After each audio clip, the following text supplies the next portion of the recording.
Corona की दूसरी लहर में ये दिक्कत सबसे ज्यादा जाने कब आती है? अस्पताल जाने की नौबत। कोरोना वायरस की तबाही ने पूरे भारत को हिलाकर रख दिया है।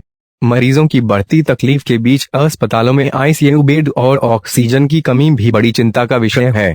डबल म्यूटेंट कोरोना वेरिएंट में सांस से जुड़ी तकलीफ ज्यादा देखने को मिल रही हैं।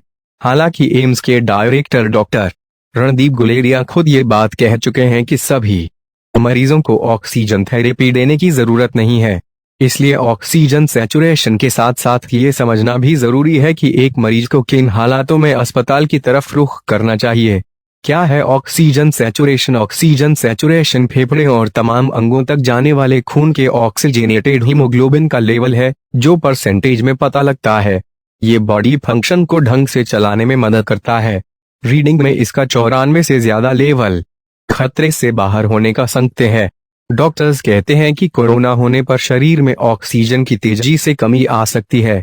एक संपर्क के मुताबिक स्पो2 लेवल 94 से 100 के बीच हमारे स्वस्थ होने का संकेत है, जबकि 94 से नीचे जाते ही ये हाइपोक्सेमिया को ट्रिगर कर सकता है, जिसमें कई तरह की परेशानियां होती हैं।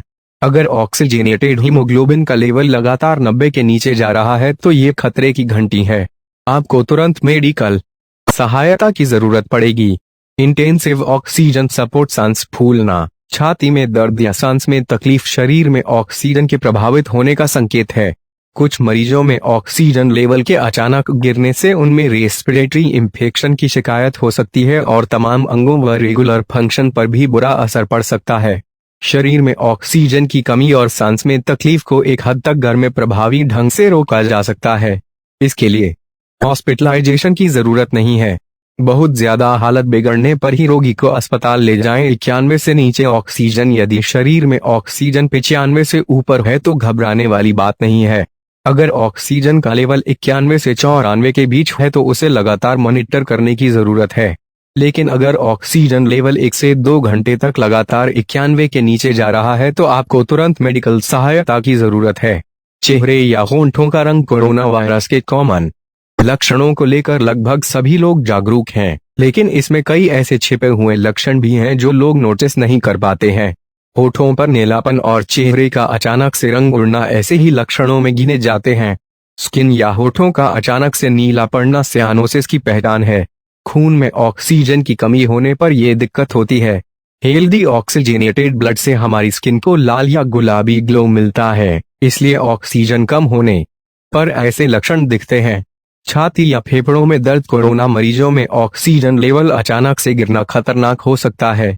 इस दौरान अगर आपको छाती में दर्द, सांस लेने में तकलीफ, सीने में दबाव, लगातार खांसी, बेचैनी और बहुत तेज सिर दर्द हो रहा है तो आपको डॉक्टर की मदद की जरूरत पड़ सकती है। ऐसी कंडीशन में अस्पताल में तुरंत भर्ती होने के लिए तैयार रहें। ब्रेन में ब्लड फ्लो की कमी। खून में ऑक्सीजन की कमी दिमाग तक पहुंचने वाले ब्लड फ्लो को भी प्रभावित करती है। साथ ही ऐसे कई कोर ब्लड वेसल्स भी प्रभावित होते हैं जो न्यूरोलॉजिकल फंक्शन को कंट्रोल करते हैं। ऐसा होने पर मरीज को कंफ्यूजन, चक्कर आना, बेहोशी, कंसंट्रेशन में कमी और विजुअल डिसऑर्डर से जुड़ी परेशानियां भी हो सकती हैं। ये भी दावा किया जा रहा है कि भाप लेने से कोरोना को नष्ट और सांस में राहत पाई जा सकती है। इसके लिए लोग पानी में तरह तरह के तेल डालकर भाप लेते हैं। हालांकि हेल्थ एक्सपर्ट्स का कहना है कि इस बात का कोई वैज्ञानिक प्रमाण नहीं है।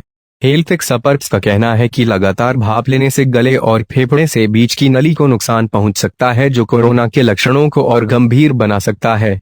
Corona virus. इसके अलावा कुछ लौंग, अजवाइन या कपूर को सांस में तकलीफ का बेजोड़ नुस्खा बताया जा रहा है। घर में ऐसे किसी भी प्रयोग को करने से बचें। ध्यान रखें कि ऐसी बातों को कोई वैज्ञानिक आधार नहीं है।